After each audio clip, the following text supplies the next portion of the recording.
আগের এপিসোডে আপনারা দেখলে পূজা আর অ্যান্ডির গাড়িটা কালাচক গ্রামে দাঁড়িয়ে পড়ে। সেখানে তাদের এক সাধুর সঙ্গে সাক্ষাৎ হয়, যে তাদেরকে এখান থেকে চলে যাওয়ার জন্য বলে। আর তখনই দূর থেকে কারোর একটা চিৎকারের শব্দ শুনতে পাওয়া যায়। সাধু ওদের দুজনকে একটা ভাঙাচোরা বাড়ির সামনে নিয়ে আসে। আর পূজা আর অ্যান্ডি ওই বাড়িটার ভেতর থেকে হুকুম সিং আর অনুরাগকে বেরিয়ে আসতে দেখে। সাধু বলে যে তাদের বন্ধুর জীবন এখন সংকটে। পরের দিন পূজা আর অ্যান্ডি আরিয়ানের সেই পূর্বপুরুষের বাড়ির পুকুরের কাছে চলে যায়। এরপর ওই বৃদ্ধার বিভৎস কুৎসিত মুখ দেখে পূজা ভীষণভাবে ভয় পেয়ে যায়। তখনই সেই বৃদ্ধা এক রহস্যময় দৃষ্টিভঙ্গিতে পূজার দিকে তাকিয়ে বলে, তোমার চেহারা দেখে মনে হচ্ছে যে তুমি এমন কিছু দেখেছো যেটা তোমার দেখা ঠিক নয়। ওই বৃদ্ধা মহিলার কথা শুনে অ্যান্ডি কাঁপা কাঁপা ঠোঁটে সমস্ত ঘটনার কথা বৃদ্ধাকে বলে বলল, আচ্ছা, আপনি কি সেই তান্ত্রিকা? হ্যাঁ, আমি সেই তান্ত্রিকা। সাধু আমাকে বলল যে আপনি আরিয়ানের পরিবারের কালো ইতিহাস জানেন, আর আপনি নাকি সেই রহস্যের সমাধান করতে পারেন। আর আমি শুধু আমার বন্ধুকে বাঁচাতে চাই। আমার কথা মন দিয়ে শোনো। এটা আজ থেকে প্রায় 200 বছরের পুরনো কথা। ওই সময় কালাচকে কালীচরণ নামে এক হিংস্র রাজার শাসন চলছিল। সবে সকাল হয়েছে। কালীচরণ সারা রাত ঘুমিয়ে হাভেলির বাইরে বেরিয়ে এসেছে। তখনই সে দেখতে পায় তার পুকুর পাড়ে দাঁড়িয়ে একজন 10 বছর বয়সী বাচ্চা খেলা করছে। এটা দেখে কালীচরণের চোখ রাগে ফেটে পড়ে। সে ভীষণ রেগে গিয়ে এক সৈনিকের দিকে তাকিয়ে বলে, এই বাচ্চাটা আমার পুকুরের সামনে দাঁড়িয়ে কি করছে? আগে এ তান্ত্রিকের সন্তান। আমি অনেক চেষ্টা করেছি পুকুর পাড় থেকে ওকে হাঁটানোর জন্য, কিন্তু ও গেল না। এটা শুনে কালীচরণের চোখ যেন আরো রাগে ফেটে পড়তে লাগলো। সে দ্রুত তরবারি বের করে সেই সৈনিকের দিকে তাকিয়ে বলল, কি দেখছো? ওই বাচ্চাটাকে ধরে আমার এখানে নিয়ে এসো।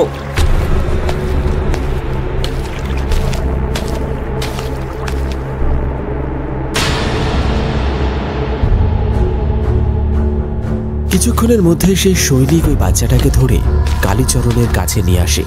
সেই নিরীহ বাচ্চাটা তখন ভয়ার্ত চোখে কালীচরণকেই দেখে চলেছে। কালীচরণ রাগত দৃষ্টিতে সেই বাচ্চাটির দিকে তাকিয়ে বলে, আমাদের পুকুরের জল আমাদের অনুমতি ছাড়া কেউ স্পর্শ পর্যন্ত করতে পারে না। আর তোর এত সাহস যে তুই আমাদের পুকুরের জলে হাত দিয়েছিস? কথাটা বলেই কালীচরণ তার ধারালো তরবারিটা বাচ্চাটার গলায় চালিয়ে দেয়। বাচ্চাটার মুন্ডুটা ধর থেকে মাটিতে পড়ে যায়। তারপর সেই ঝরে পড়া রক্তর দিকে তাকিয়ে ভীষণ শয়তানি দৃষ্টিতে সৈনিকের দিকে তাকিয়ে কালীচরণ বলে, যাও, এই বাচ্চাটার কাটা মাথা আর দেহটা এর বাবাকে উপহার দিয়ে এসো। আর ওর অন্যায়টাও বলবে। তাকে বলো যে আমি ওর মাথাটা ধর থেকে আলাদা করেছি।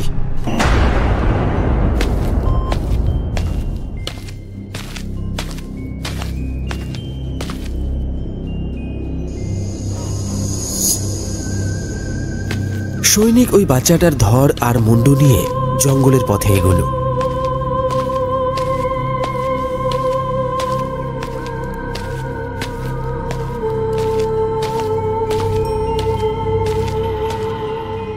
কিছুক্ষণের মধ্যেই সে জঙ্গলের একটা ঝোপের পাশে এসে দাঁড়ালো, যেখানে একজন মানুষ বসেছিল। তাকে দেখে বোঝা যায় সে একজন তান্ত্রিক। সৈনিক সেই বাচ্চাটার ধর আর মাথা তান্ত্রিকের সামনে ছুঁড়ে দিল। তান্ত্রিক সেই বাচ্চাটির কাটা মুন্ডু দেখে ভয়ানকভাবে চমকে ওঠে। তার চোখ দিয়ে জল গড়িয়ে পড়ে। সৈনিক সেই তান্ত্রিককে উদ্দেশ্য করে বলে, ও তোরই সন্তান ছিল, ওকে রাজা কালীচরণ মেরেছে। তান্ত্রিক গভীর কণ্ঠে তার রক্তচক্ষু দিয়ে সৈনিকের দিকে তাকিয়ে তাকে বলল, কি অপরাধে কালীচরণ আমার ছেলেকে মেরেছে? ও রাজামশাইয়ের পুকুরের জলে হাত দেওয়ার দুঃসাহস করেছিল। তান্ত্রিক ক্রোধে ফেটে পড়ে সৈনিককে উদ্দেশ্য করে বলল, যাও, গিয়ে তোমার রাজামশাইকে বলো যে আমি তাকে অভিশাপ দিচ্ছি যে এখন থেকে তার রাজ্যের পতন শুরু হবে আর তার বংশ কখনোই বৃদ্ধি পাবে না। সৈনিক চুপচাপ সেখান থেকে প্রস্থান করে। সময় এভাবেই কেটে যায়। আর একদিন কালীচরণ ভয়ানকভাবে রোগগ্রস্ত হয়ে পড়ে। রোগে পড়ার পর থেকেই তার শরীরটা শুকিয়ে শুকিয়ে যেন হাড্ডিসার হয়ে যায়। হাঁটতে গেলে তার পা কাঁপে। কালীচরণ নিজেকেই হাভেলির একটা ঘরের মধ্যে বন্দি করে নেয়। আর এতটা বলার পরে সে বৃদ্ধা চুপ করে যায়। তারপর কি হলো? শোনা যায় কালীচরণ রোগের হাত থেকে বাঁচতে ভগবানের পুজো করা বাদ দিয়ে রাক্ষসের পুজো করা শুরু করেছিল। সে কালো অন্ধকারের পূজারী হয়েছিল। তারপর সে নিরুদ্দেশ হয়ে যায়। সে নিরুদ্দেশ হয়ে যাওয়ার পর থেকেই কালাচক গ্রামের মানুষেরাও একে একে নিরুদ্দেশ হতে থাকে। কালাচক গ্রামের মানুষেরা প্রায় 200 বছর ধরে নিরুদ্দেশ হয়ে যাচ্ছে। তাদের সাথে সেটাই হচ্ছে যেটা কাল রাতে তোমরা দেখেছো। এটা শুনে অ্যান্ডি ভয়ানকভাবে চমকে ওঠে। আমি তো কিছুই বুঝতে পারছি না। আসলে আপনি কি বলতে চান বলুন তো? আমরা নিজের চোখে দেখেছি যে হুকুম সিং আর অনুরাগ ওই পরিত্যক্ত বাড়ি থেকে বাইরে বেরোলো। ওদের হাত রক্তে রাঙা ছিল। রাজা কালীচরণের সাথে ওদের কি সম্বন্ধ? কারণ হুকুম সিং আর অনুরাগ কালীচরণেরই ছেলে। এটা শুনে পূজার মাথা যেন কাজ করা বন্ধ করে দেয়। সে রাগত দৃষ্টিহীনে সেই বৃদ্ধা মহিলাকে বলে, কি বলছেন আপনি? কিছুক্ষণ আগেই তো আপনি বলছিলেন ওই তান্ত্রিকা কালীচরণকে অভিশাপ দিয়েছে যে তার বংশ নির্বংশ হবে। পূজার কথা শুনে বৃদ্ধা বড়ই রহস্যময় ভাবে ওদের দুজনের দিকে তাকিয়েই বলল, কারণ যখন তান্ত্রিক কালীচরণের বংশ না বাড়ার অভিশাপ দেয়, তখন কালীচরণের 3 যুবক পুত্র আগে থেকেই ছিল। হুকুম সিং, তার ছেলে অনুরাগ আর তার সবথেকে ছোট ছেলে আরিয়ান। এই 3 জন কালীচরণেরই সন্তান। আরিয়ান আর অনুরাগ হুকুম সিং এর ছেলে নয়, বরং হুকুম সিং এর 2 ভাই হয়। তান্ত্রিকার এই কথা শুনে অ্যান্ডি আর পূজা অবিশ্বাসের দৃষ্টিতে ওই বৃদ্ধা মহিলার দিকে তাকিয়ে থাকে। আর ততক্ষণে ওদের দুজনেরই মাথা কাজ করা একেবারে বন্ধ করে দিয়েছে। ওদের দুজনকে এইভাবে তাকিয়ে থাকতে দেখে ওই বৃদ্ধা মহিলা এক রহস্যময় দৃষ্টিতে তাকিয়ে সামান্য হেসে ওদেরকে উদ্দেশ্য করে বলে, এত অবাক হওয়ার কিছু নেই। এটাই সত্যি, ওরা 200 বছর ধরে বেঁচে আছে। রাক্ষস আর গভীর অন্ধকারের পূজারী হওয়ার পর থেকে ওরা মানুষের রক্ত খেয়েই বেঁচে আছে। আর এই উদ্দেশ্যেই ওরা মানুষকে মেরে তাদের রক্ত চুষে খায়। ওদের 3 জনের শরীর কেবল মানুষের মতো, কিন্তু ভেতর থেকে ওরা সবাই রাক্ষস। আমার বিশ্বাস যে যদি তুমি ওদের আসল চেহারা দেখো তাহলে সহ্য করতে পারবে না। আপনার কথা শুনে আমার ভীষণ ভয় লাগছে। এসবের হাত থেকে বাঁচার জন্য একটা উপায় বলুন আপনি। নাতাশা কোনো সাধারণ মেয়ে নয়। ওর জন্ম কালো অমাবস্যা রাতে, গভীর রাতে হয়েছিল। আর সে এখন গর্ভবতী। যেই তার গর্ভ থেকে কোনো সন্তান জন্ম নেবে, ওরা 3 জন ওই সন্তানের রক্ত খেয়ে অমর হবে। আর ওদের অভিশাপ চিরতরে ভেঙে যাবে।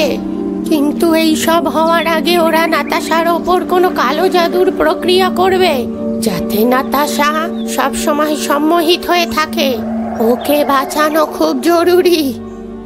এটুকু বলেই সেই বৃদ্ধা মহিলা তার হাতটাকে অদ্ভুতভাবে নাড়াতে লাগলো। আর তখনই তার হাতে একটা সোনালী রঙের উজ্জ্বল জ্যোতির সাথে এক বিশেষ তাবিজ এসে পড়ে। বৃদ্ধা মহিলা সেই তাবিজটা অ্যান্ডির হাতে দিয়ে বলল, এই তাবিজটাকে সকলের চোখের আড়ালে হাভেলির যে কোনো জায়গায় পুঁতে দিও। এই তাবিজের শক্তিতে নাতাশা অবশ্যই সুরক্ষিত থাকবে। এরপর কি করতে হবে তোমাকে আমি পরে বলবো। আপাতত নাতাশাকে কালো জাদু থেকে সুরক্ষিত করতে হবে। এইটুকু বলে সেই বৃদ্ধা মহিলা সেখান থেকে চলে যায়। অ্যান্ডি আর পূজা নিজেদের মনে অনেকগুলো প্রশ্ন নিয়ে হাভেলিতে এসে পৌঁছায়। হাভেলির বাইরেটা তখন একেবারে শুনশান। হাভেলিতে এসে পূজা অ্যান্ডির দিকে তাকিয়ে বলে, এখন আমাদের কি করা উচিত? এই তাবিজটা হাভেলির বাইরেই পুঁতে রেখে দিই। তারপরে আমরা নাতাশাকে সমস্ত সত্যি ঘটনা বলে দেব। তুমি পাহারা দাও, আমি এই তাবিজটা পুঁতে রাখি। এটুকু বলে অ্যান্ডি হাভেলির বাইরের কাঁচা মাটি খুঁড়তে লাগলো। কিছুক্ষণের মধ্যেই গর্ত খোঁড়া হলে অ্যান্ডি তাবিজটা সেখানে পুঁততে যাবে, তখনই নাতাশা সেখানে এসে পৌঁছায়। তারপর অ্যান্ডির দিকে তাকিয়ে বলে, এ তোমরা কি করছো অ্যান্ডি? মাটির নিচে কি পুঁতছো তোমরা? নাতাশাকে দেখে পূজা আর অ্যান্ডি একেবারে চমকে ওঠে, কিন্তু পর মুহূর্তেই ওরা নিজেদেরকে সামলে নেয়। অ্যান্ডি নাতাশার কাছে গিয়ে নাতাশাকে সমস্ত ঘটনা খুলে বলল, তোমার জীবন সংকটে রয়েছে নাতাশা। কি বাজে বকছো? আমরা বাজে বকছি না নাতাশা। তুমি একটু চিন্তা করে বলো তো দেখি, তুমি বাজে স্বপ্ন দেখো না? আমার মনে হয় ওই খারাপ স্বপ্নগুলো এই সমস্ত ঘটনার সাথে জড়িত। নাতাশার কথাটা শেষ হওয়ার সঙ্গে সঙ্গেই সেখানে কোমল এসে উপস্থিত হয়, যে আড়াল থেকে তাদের কথা অনেকক্ষণ ধরে শুনছিল। কোমলকে দেখে অ্যান্ডি আর পূজা ভয় পেয়ে যায়। তখনই কোমল তাদেরকে উদ্দেশ্য করে বলে, আমায় দেখে ভয় পাওয়ার কিছু নেই। এইটুকু বলার পর কোমল নাতাশাকে বলল, তোমার বন্ধুরাই ঠিক বলছে। আমি শুধু তোমায় এটাই বলতে চাই, যেই দুইজন তোমাকে এতক্ষণ যা বলেছে সেসব সত্যি। তোমার আর তোমার সন্তানের জীবন সংকটে রয়েছে। এই হাভেলির গভীর অন্ধকারের মধ্যে একটা রহস্য আছে। সময় আসলে আমি সেই রহস্যের ব্যাপারে তোমাকে জানাবো। এইটুকু বলার পর কোমল ধীর পায়ে সেখান থেকে চলে যায়। আসলে হাভেলির সেই গভীর অন্ধকারে আর কি কি রহস্য লুকিয়ে আছে, এই সবই রহস্যময় ঘটনার ব্যাপারে জানতে হলে সঙ্গে থাকুন এই গল্পের অন্তিম পর্ব পর্যন্ত। রাত গভীর পর্ব 6। বন্ধুরা, আমাদের আজকের এই গল্পটি তোমাদের কেমন লাগলো অবশ্যই কমেন্ট করে জানিও। আর এরকম আরো ভয়ঙ্কর কাহিনী দেখতে অবশ্যই চ্যানেলটিকে সাবস্ক্রাইব করে পাশে থাকা বেল নোটিফিকেশন অন করে রেখো।